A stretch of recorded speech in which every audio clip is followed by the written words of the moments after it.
Alright folks, welcome to this exciting video where you once again join me in the middle of a field in Angus, Scotland here.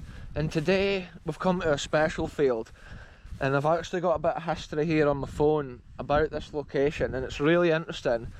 One time I came to this massive stone in the field before, thinking it was like an ancient standing stone, but I have since found out that it actually marks the location of what was the Battle of Brechin. It was fought on the 18th of May 1452 during the reign of King James II of Scotland, about 2.5 miles northeast of Brechin, which is where we are right now, folks. Just think about that history in this field from way back, 1452. It's an absolute madness. It has been regarded as part of the civil war during his reign between the king and the alliance of powerful noble families led by the Black Douglases, which, as the king won, was significant in the development of a relatively strong centralised monarchy in Scotland during the late Middle Ages. It's interesting, I'm just reading kind of the history that I've been able to find online, and it's cool to piece that together with Angus here. And Ken, you can often never even know that some of that mega Scottish history just happened on your doorstep. So it's cool to find it out and share the history and update the history on these locations. Wow, it blows my mind just to think on this very bit of land such a crazy thing occurred back in those days. Ken, there would have been people getting mauled by axes and spears and crazy battles right here. Ancient wars of Scotland, folks. But yeah, it was like Clan Gordon and Clan Lindsay. Oh, Clan Gordon was the Royalists and Clan Lindsay was the rebels, and the commanders and leaders was the Earl of Huntly and the Earl of Crawford. So wow, it's proper cool to find like names and stuff related to the history around these places. The stone's just up on the peak of this hill here, and I'm just heading up here, folks. It's cool just to give you the history on the way up here, because it's a fair walk.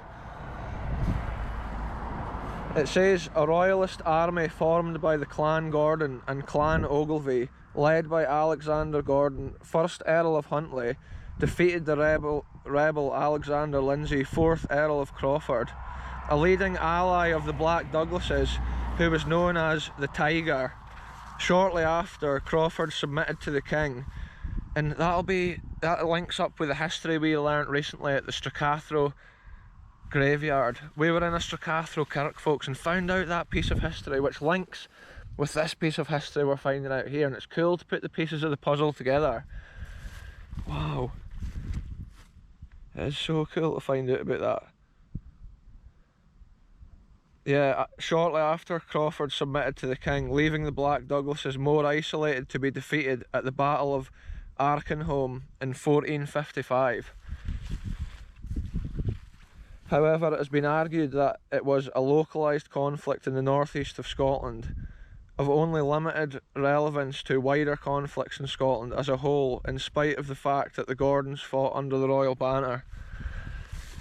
So yeah, there we go, folks, that's the full history, and I've still not even walked all the way to this stone, but it's so interesting to find out that. And Ken, there's no way I'd be able to memorise all that information, so it's cool just to read that and video it here, folks. And now we'll go and take a look at this stone, which must have been placed here at a later time to mark the area of the famous battle.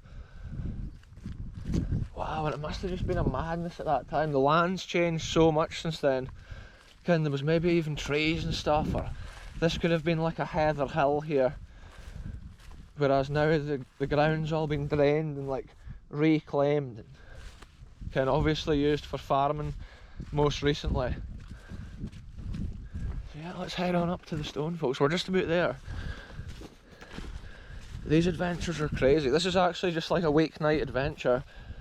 At the weekend the weather was so crazy and bad, I wasn't even able to go out on adventures, and yeah, it's been bugging me, folks. I love just finding little nuggets of history like that, and it's always something different. And again, this is different to like the standing stone in the last video, because this one, it's got a full historical story to it, whereas the last one was just an ancient mystery. Wow, folks, let's head on over. Yeah, I'm being careful not to crush whatever this is here in the field. It's an unusual type of stuff. I'm not sure if this is just grown here or if it's actually just wild, some sort of wild shrub. It looks like mostly weeds and stuff like that. I'm not sure if it's something that's been planted maybe to rejuvenate the ground, but I'm just being careful not to crush any of the crops as I walk up through. And here we are, we've made it to this special stone. Wow. See, this is what made me question it when I first saw it the last time. I was wondering, again, every time you see a standing stone or an ancient historical stone, it's always one massive piece, whereas this one, it's more of a monument, because it's like 3 massive pieces of rock. And then look at this view, wow. Maybe one of the armies was standing up here looking out over this crazy land and they could see the soldiers approaching in the distance. Yeah, it must have just been a mad time back in those days. Warfare was so different. It was hand-to-hand combat a lot of the time with crazy ancient weapons. Wow, I'm not sure if they even had like catapults and stuff like that, but there would have been like bow and arrows and archery, longbows and stuff, and imagine that. It's just brutal history. So it is cool to share it and not forget the history on it. In a video like this even, to many it just looks like a stone in a field, but actually we've been able to cover it, like uncover so much of its history. It's just been incredible.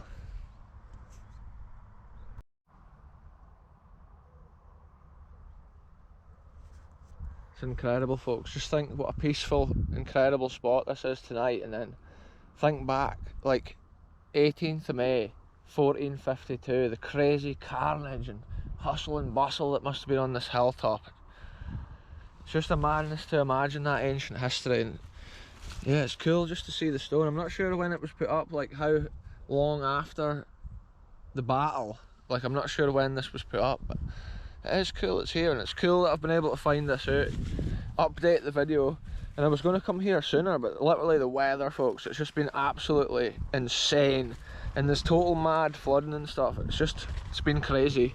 Anyway, let's just say goodbye to this ancient bit of history, overlooking this incredible view. It's quite hazy tonight and a little bit misty, but again, on a clear day you can see for absolute miles all around, and maybe that's why they picked this for like a defensive spot. Again, when the attackers were coming, they would have been firing down onto them, so they would have like the tactical advantage. Nowadays the main dual carriageway travels from the bottom of that, well, along the bottom of that hill from like Dundee to Aberdeen. But yeah, little historical nuggets like this just go forgotten and pretty much unseen. It's been an interesting little adventure, this, folks, and when I find out local history like that, I'm always just blown away that such crazy things just obviously happened right here at one time. Often we're not even taught about all that local individual little bits of history when we're at school and that, because like obviously there's only so much you can teach folk, like, but to find that out, it's been cool to share it on this short video, and the adventure to come along and find it once again, it's been cool. And luckily tonight we've gotten good weather for it. But yeah, it's been a short one, folks, but I'm going to end it here. Thanks very much for watching, and we'll catch you very soon for the next adventure.